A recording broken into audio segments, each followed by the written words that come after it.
qui vous toise, c'est forcément intimidant. Mais alors que le regard des Jaguar F-Type coupé, cabriolet était jusqu'alors plutôt neutre, voire bienveillant, le voilà qui s'assombrit, qui devient menaçant, froncé, plissé, suite au deuxième passage par la case restylage de ces deux déclinaisons de la sportive de Coventry en un peu plus de 6 ans d'existence.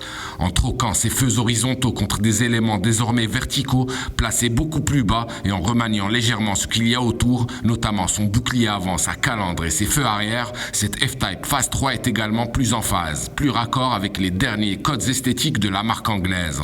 L'habitacle du nouveau cru cède à l'appel des sirènes du tout digital. Un combiné d'instrumentation numérique de 12,3 pouces y fait son apparition. Pour sa part, l'écran tactile central passe de 8 à 10 pouces.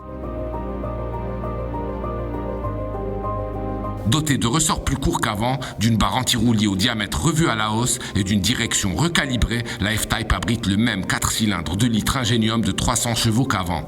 En fonction des marchés, il partagera l'affiche avec le V6 3 litres le moins puissant de la version d'avant restylage qui passe de 340 à 360 chevaux et avec deux variantes du V8 suralimenté de 5 litres de cylindrée. La version la plus raisonnable est inédite et développe déjà 450 chevaux, forte de 575 chevaux contre 550 chevaux précédemment et d'un couple maxi de 700 Nm en progrès de 20 Nm, la déclinaison la plus énervée de ce V8 se terre sous le capot de la F-Type R et permet à cette fusée d'accélérer de 0 à 100 km/h en 3 secondes 7. C'est 4 dixièmes de mieux qu'avant.